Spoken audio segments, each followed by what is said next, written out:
to If You Live It.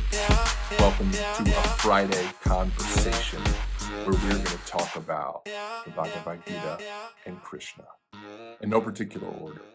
But those two pieces are going to be the center focus of conversation today. And I'm excited. I'm excited because there are two things in this world that you can take to the bank 100 times out of 100 times. And that is the Bhagavad Gita is an entire pathway of how to know God in its entirety. You take that to the bank. If you could pick one book for the rest of your life to read, meditate on, pray on, use as a central pillar to know God, to reach enlightenment, to reach higher states of consciousness, to realize the self, to arrive at a place where what is present is God in all ways, eternal, everywhere, it would be the Bhagavad Gita. The Gita for short. We'll just go with the Gita for the rest of this conversation. And the central figure at the heart of the Gita is Sri Krishna, is Lord Krishna. And then there's some other figures, some other people that are part of it, obviously. It takes place during this cataclysmic war between two sides, the side of the righteous and the side who have offended the righteous, who have stolen a kingdom, who have used gambling and other means to steal what isn't theirs out of jealousy, envy, pride, anger, greed, resentment. In reality, what we have is we have two forces that are coming together on a battlefield with a central figure of Krishna being the charioteer for Arjuna. This is an epic battle. It's an epic story. It is the heart and soul of the Mahabharata. In the world of the religion of Hinduism, it is something that stands alone, to be quite honest, where we have veneration for the Vedas, where we have direct truth from the Upanishads talking about what the realization of the self looks like, what to witness God is from different stories and viewpoints, vantage points. But then we have the Gita. The Gita is the first religious text that I came in contact with outside of the Bible that shook me to my core, and to a degree much farther than anything the Bible had ever done, except point towards, through the Gospels, to Jesus. The central figure of Jesus and the central figure of Krishna have been the two most important manifestations of God in my life by far. With Jesus, the innate truth of his teachings to me are self-evident. With Krishna, his teachings go beyond self-evidence, and they struck me as intimate the first time I read the Gita. And since the first reading to the 100th reading, or however many it's been since my junior year of college, every single time, life has changed and moved in an upward progression, which is the whole point of this entire If You Live It, is to express what those trajectories are, those expressions of God manifesting at different levels of consciousness, and how you could use a pathway, the 12 steps, to aid in that progression. Every time I've read the Gita, every time I've listened to the Gita, the words take on a whole new weight and significance, because they went from something that I knew to be true, that felt intimate, that felt as if it was coming out of me as it was being read the first time, to something that was so confirmatory later in life as to what the words expressed as those of Krishna are found in the Gita. You can, for the most part, or without error in any way, are so true and pure and perfect that, like I said, if you could take one book on a deserted island for the rest of your life to find a way to be happy without anything around you that'd be of creature comforts, but you had the Gita, you would be the luckiest person alive. To be stuck with nothing but the truth of experiencing, witnessing, observing the reality of God present through the teachings of Krishna as the only thing you had to do all day long, besides find coconut milk and learn how to get rid of waste, you would be the luckiest person alive. Because the book will give you the blueprint. Now, why, if you live it, is so important, how it came from an inspiration of the Gita, to be quite honest as well, is because it's a definable steps to take to manifest, to be, and to do the things that Krishna says to do to Arjuna. It's actually how you do it. And what happens is when you arrive at a place where God is present, where self-realization has occurred, and you read the Gita, you realize there is nothing out of place. You realize this is beyond accurate. And like I said, it takes on a whole new meaning because it's confirmatory. It removes the presence coming out of the collective, that craziness might be part of your existence, because what you're experiencing is so far beyond what the world sees or understands or operates as, that you begin to realize you're one of very few that ever come from that particular place, and therefore maybe you're crazy. And then when you pick up the Gita, when you are higher truths, you realize you're not crazy. You realize that Krishna is God. You realize that Jesus is God. For two different reasons to be on this earth, with characteristics of God in different mannerisms, different matriculations, different purposes. Both are full manifestations of the essence of the ultimate creator here on this earth at different times for different reasons with different messages, but to point back to the same thing, which is ultimate truth, to point back to a connection with God, to point back to how you find happiness, freedom, joy, peace, actual prosperity, how you release the bondages of self that we place on our lives when we take on a body into this physical form. So I am going to do my best today to allow the love to come through in such a way that tears might be evident, that I'm so happy that this message gets to get shared with you. For the people in the West who are watching this, people in the United States, people who come from a Christian tradition, that don't understand other world's religions, that don't even understand really the other denominations within the own religion of Christianity. You might watch this and you might be listening to this and be thinking, this is blasphemy. Read the Gita. Actually read what Jesus said.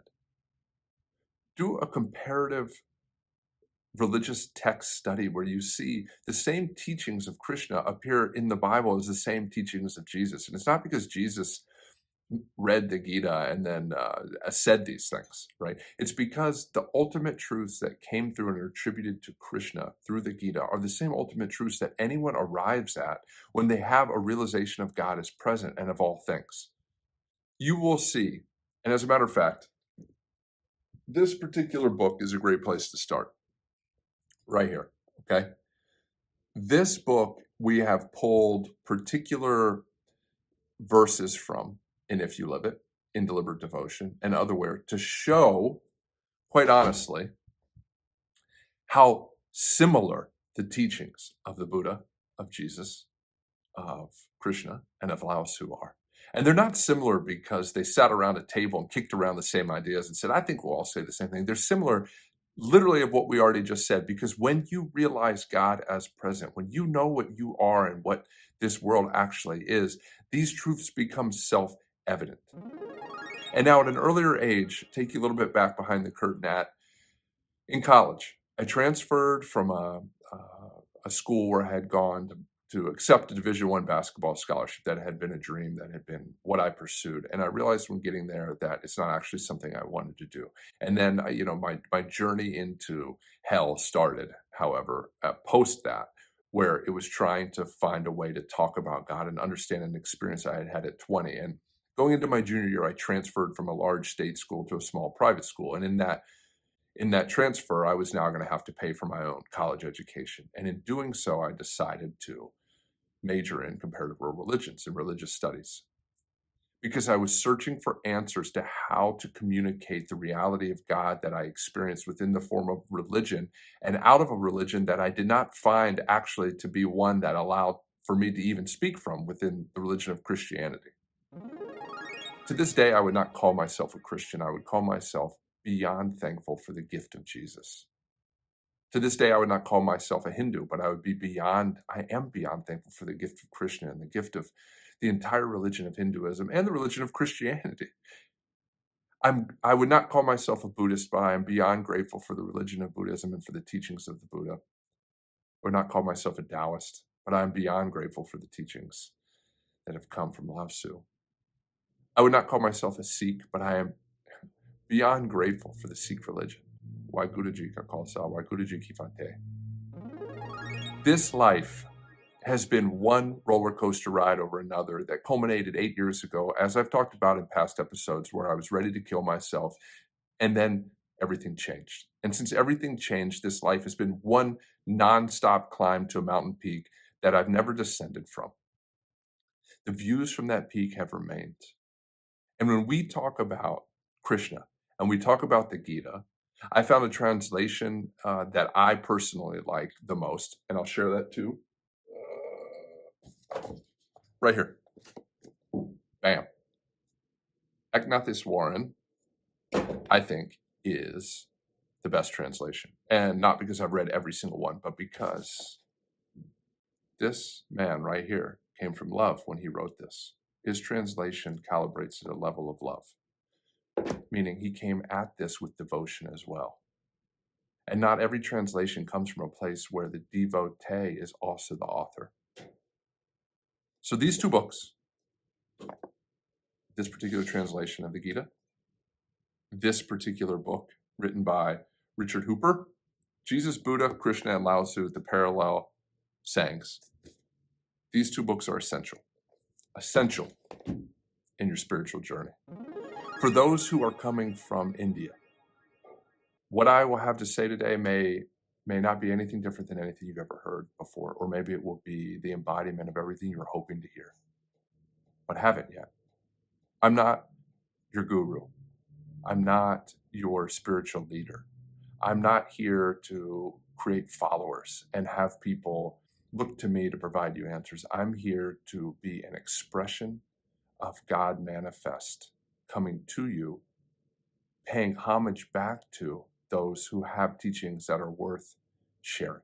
If You Live It is a book about this particular life experience using the 12 steps, levels of consciousness to understand and conceptualize how you move through this thing. But it's pointing back to Jesus. It's pointing back to Krishna. It's pointing back to Lao Tzu. It's pointing back to the Buddha. And then it's also the expression of this life coming forward to you as well. And so when we talk about Krishna, we talk about Jesus, we talk about these other figures, specifically today, the Gita and Krishna. When you go through the Gita, if you have any questions whatsoever about who God is, about how to have that self-realization, about what that looks like, about the realization of the self, you can find it right there in the Gita.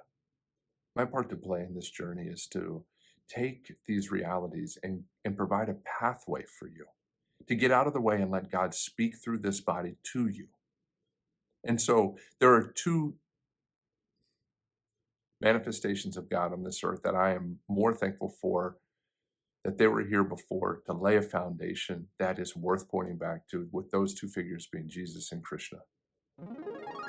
Jesus came as a manifestation directly from heaven, from the right hand of the Father of love, to be a pathway.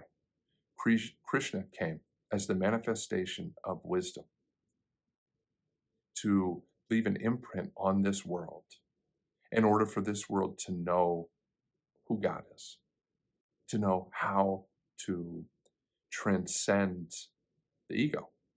Later on, there's been one other teacher that has become beyond invaluable, and that's why we point back to Dr. David R. Hawkins, The Map of Consciousness, because all three of these figures have changed the world. Krishna has changed the world. Jesus has changed the world. Dr. Hawkins has changed this world for this particular individual speaking to you right now.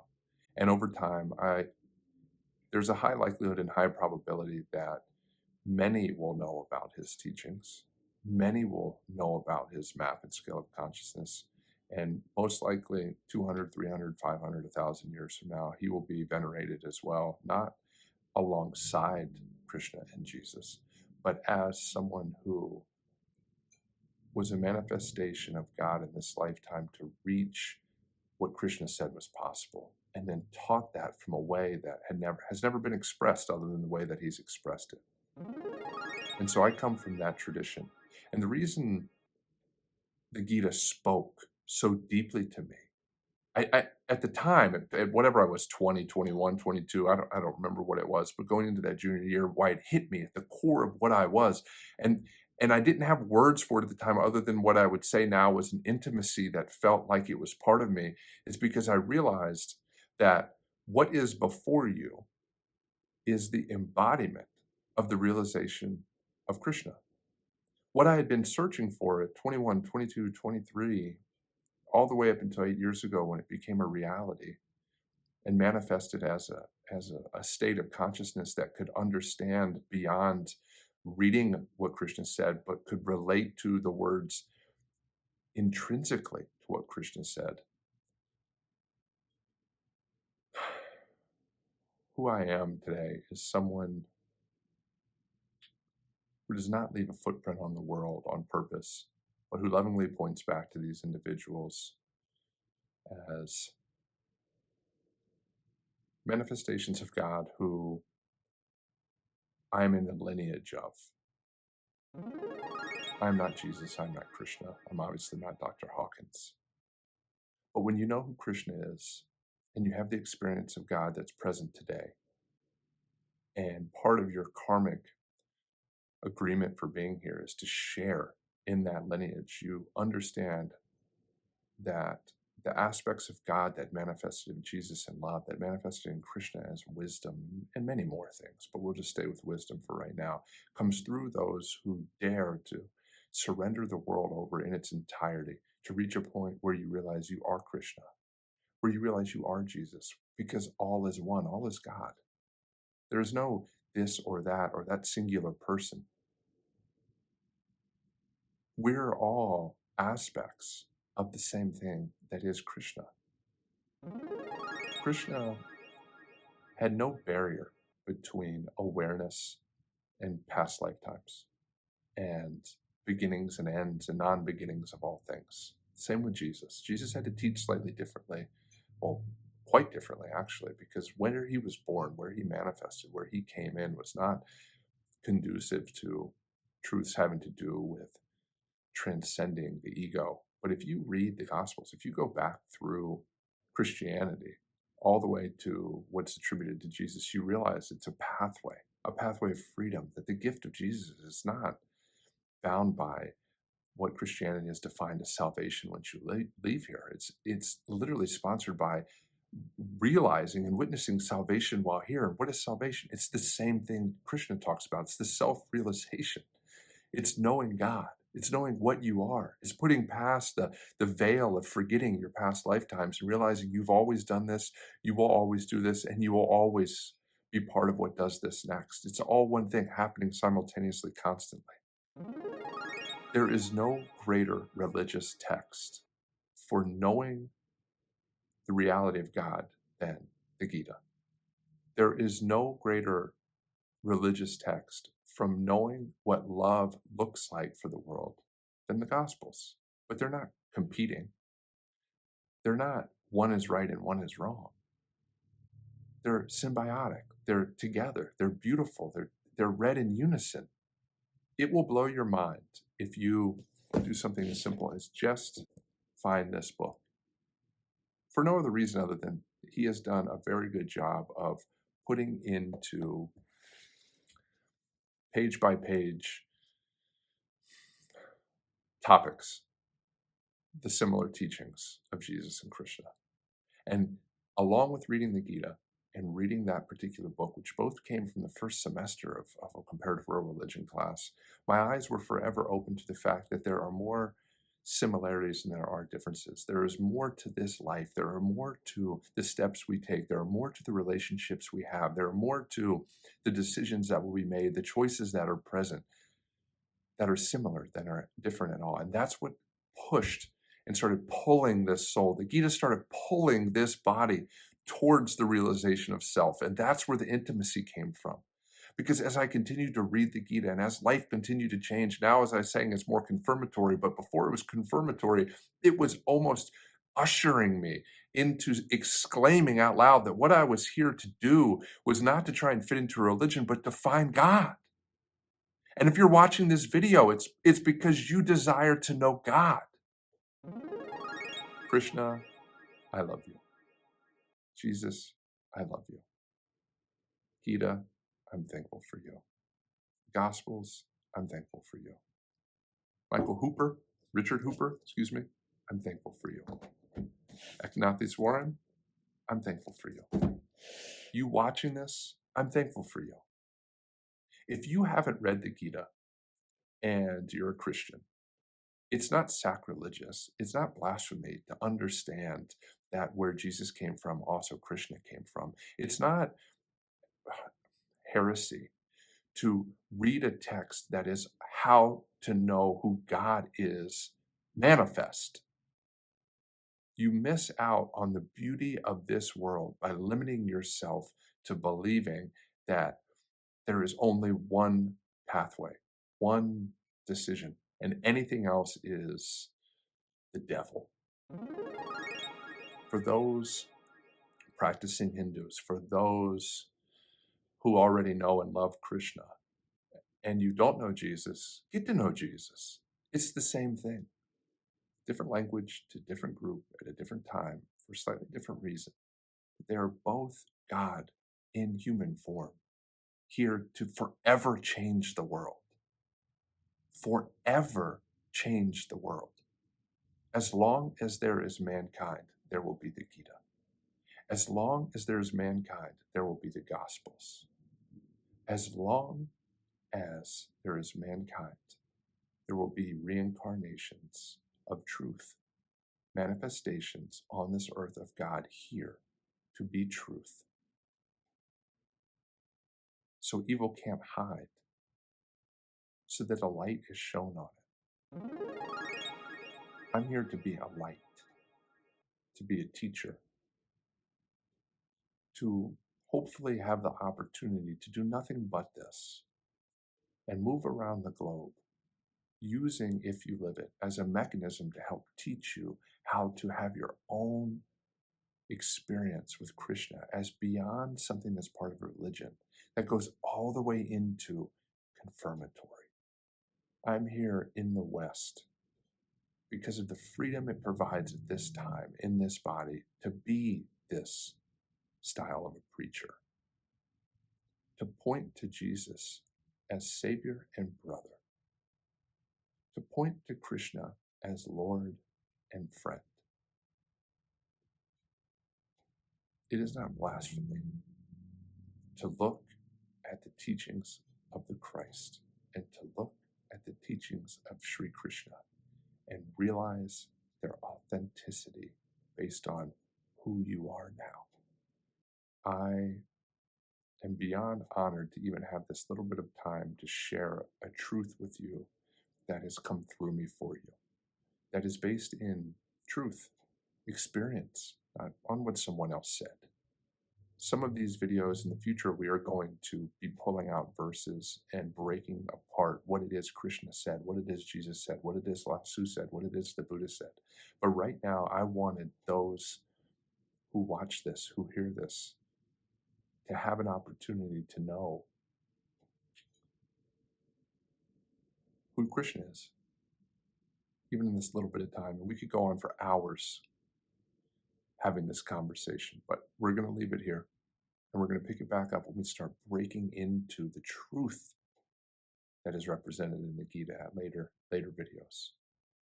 Peace, love to everyone watching this, everyone that has found this. This channel on YouTube is growing every day. At the time of recording this in the last week, it's grown 4,000 more subscribers. I think it's incredible what's happening, because what people are gravitating towards is truth. Whatever you use this for, whatever this has become as part of your life, whatever you decide to do with this information moving forward, I hope it just brings truth to you. And if all of this sounds like nonsense, you're not ready for this. It doesn't mean you're bad. It doesn't mean something's wrong. It just means it's not for you right now. One day it will. And one day, regardless of what you think, regardless of what your positions are, you will come face to face with Krishna. You'll come face to face with Jesus. And you'll see them meld and merge into one. When you no longer need the separateness, what the ego provides as what's true, to help you choose truth. I love you. I'm thankful for you. I'm here for you. And we're going to keep on keeping on with this. Many blessings. Much love. Until next time.